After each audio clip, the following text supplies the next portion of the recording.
So there is no difference between the cat and you, basically. The essence is one. No, I'm not talking of the essence. Essentially and fundamentally, there is no difference except that you have this self-consciousness in you, which probably doesn't exist in the animals, and I cannot make any definitive statement about that, but doesn't seem to exist there. So that's the beginning of your tragedy, the self-consciousness.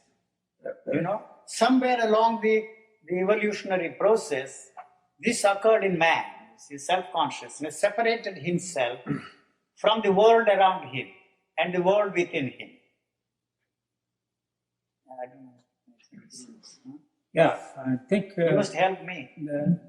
I'm not trying. Yeah. I think... you see, I'm not trying to win you over to any point of view. I have no point of view. I want to know what you mean by tragedy, because you said that a couple of times. And misery. Man is living a miserable life. You see. Like what? I mean, there is a struggle, there is a pain, there is a sorrow, if you want to use a philosophical term. Are you talking about misery like starvation? Are you talking about philosophical misery or something? I'm not talking of misery, not becoming something.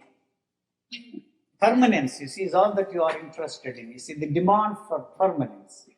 It's some kind of mental mistake. Happiness without even one moment of unhappiness. Pleasure without any pain. So pleasure, the body is not, the living organism is not interested in pleasure at all.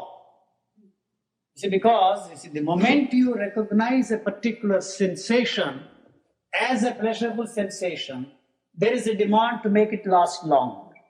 You see, a pleasurable sensation destroys the sensitivity of the nervous system, so it is not interested in the permanence or the continuity of a pleasurable sensation. That's all that I'm saying. So that is why the moment you separate yourself from that sensation, which is neither pleasurable nor painful, but just a sensation, you have turned that sensation into a painful sensation. That's all that I'm saying.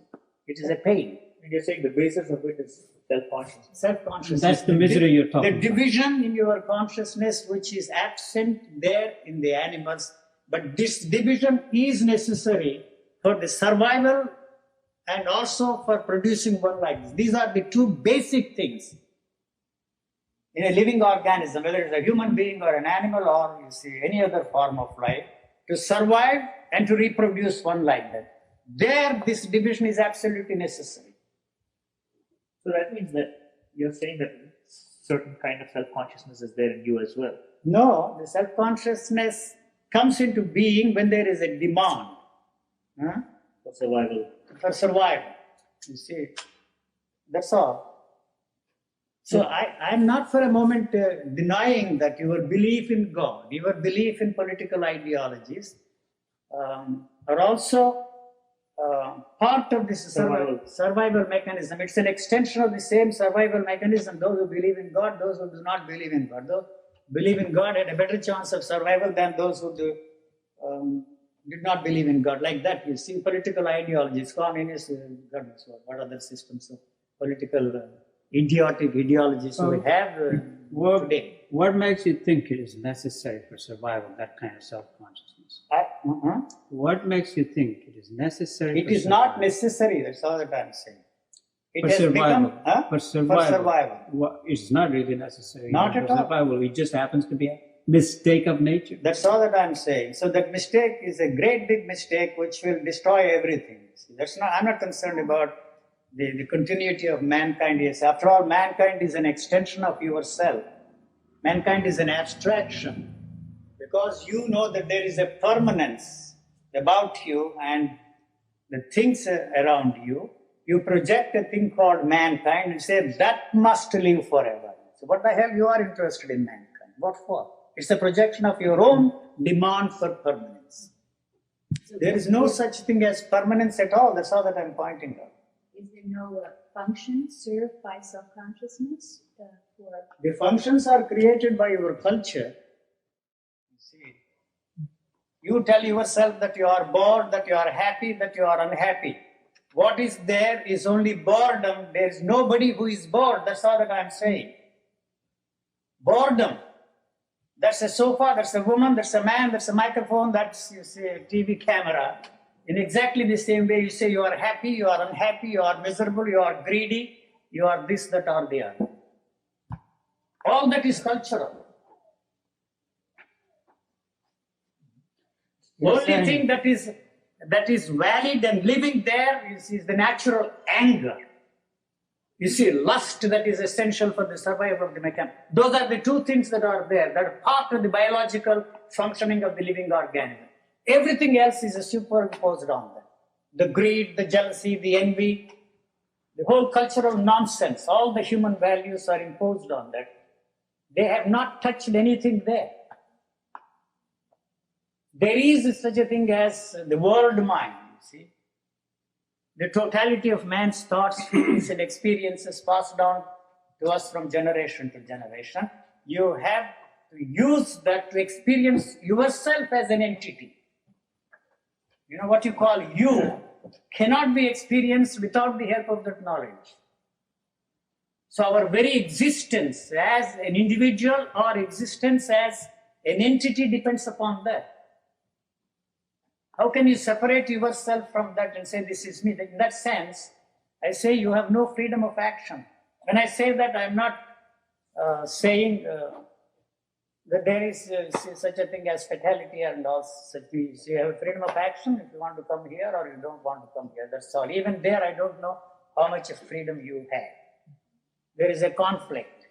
See, there also. So you're actually questioning the very idea of there being such a thing as mind doing some projecting. That's really the response he's giving to what you said. Yes. That's the point I think he's trying to make. But you're not saying that, for instance, Murti is just a figment of my imagination, right? See, he doesn't exist unless you exist. I don't know if I... That's true. That's true. Yeah. The world does not... I'm not denying the world. You see, don't get me wrong. I'm not saying that the world is an illusion or anything. It's just absolute rubbish to call it the world. Whatever you experience of the world is unreal. So what I'm saying is that you have no way of experiencing the reality of anything except through the help of this knowledge. So even that which we have taken for granted as real is questionable. So don't bother about the ultimate reality at all. This reality, that this is soft and this is hard, is something which cannot be experienced by you except through the knowledge you have. And what is that knowledge? It's memory. What are you? What is man? Somebody asked me. It's just a memory.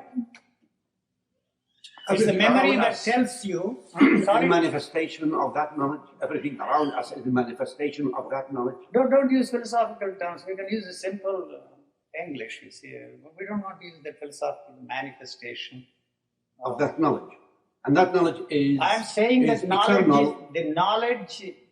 When I use the word knowledge, I mean a very simple thing. The knowledge that you are a man, not a woman. You see, the knowledge that you are happy, that you are free, not free. That is the knowledge I am talking about. There is no other knowledge. That's the realization. The realization that I am a man, not a woman. The realization that I am happy and not happy. To realize that. Yes. The realization of a person. But is there anybody who is happy? To say anything. It is not there. Nor am I at the same time reluctant to say anything. Not, you see, it depends upon you. You are the medium through which whatever I'm supposed to be saying is expressing itself. I'm not mystifying. You are the medium through which it is expressing it. It has no other way of expressing it. And so you are not listening to me anyways. You can't listen without interpretation. You know, there's no such thing, art of listening and all that kind of thing. You have no way of listening to anything except through interpretations. Is it possible for you to listen to anything without interpretation? And why should you listen without interpretation? That's all that you can do. If somebody says that, you see, that there is an art of listening, that you can listen to things without interpretation, it implies that there is something marvelous is going to happen or some such thing. How about when you listen? Do you It's just noise. regard it as noise? If the computer is registering everything, it's an automatic thing. You are just a computer there. So you don't want to accept that fact. For centuries, we have been brainwashed to believe that there is something there, that you should not be it's just a mechanical human being, that you should be this, that, or the other.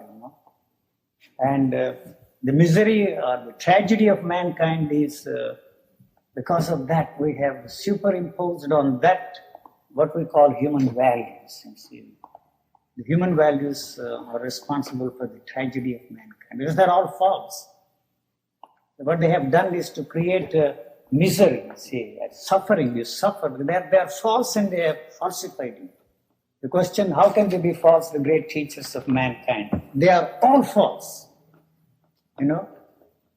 So this certainty that I have stumbled into somehow is something which cannot be transmitted to you. No power in the world can touch this. No power. It's not a logically certain premise, but it has this tremendous energy behind it, the energy of life. So no power can touch this. No power can contaminate it. There is only one person who can make this obsolete, and that is you. Because you will touch life at a point where nobody else touched it before you. So all those who existed before you, all the teaching is false as far as you are. This is all that I can say. So you can't be yourself as long as you want to bring about some change in you. That's all that you are interested in. How can we help for wanting to change as long as it seems to me that every thought we think is an attempt to change? Change, you see. That is why it has created violence there. So you would dream that you are going to have a peaceful state of mind through war. It is an impossible dream. That is why you cannot create a peace around you through war. You cannot create peace in this world. That's period, full stop, full period. You have peace between the two wars. So are there thoughts? I question even thoughts. Are there thoughts there? About thoughts. Yes. You cannot separate yourself from thought and look at thought. Very concerned to know something about thought is there because of the assumption that there is such a thing as thought. I say no thought. What is there is only what you know about thought. I was saying in India, remember I question even the consciousness. Is there any such thing as consciousness? No. You become conscious of things only through what you call thought. Thought is not something mysterious, mystical thing. It is the knowledge about the things. You call that a camera, you call this sofa, you call her a woman, you call him a man. That's all that is there.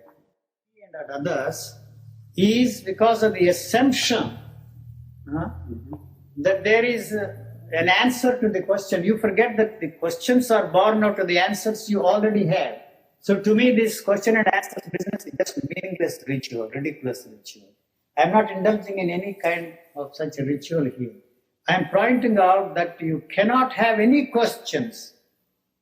You have answers, you see. And you really don't want the answer for the question you are throwing at me, because that means the answer is in jeopardy.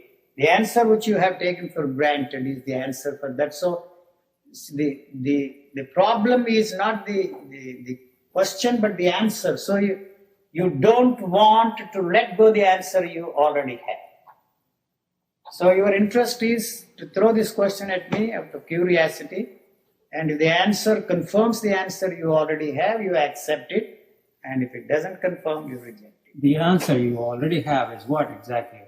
An idea which I want, of a state I want to be in, and myself to be in that state. True, that's the answer. So whatever it is. This state that you are talking about, your state, does not at all exist except in relationship with the state you want to be in.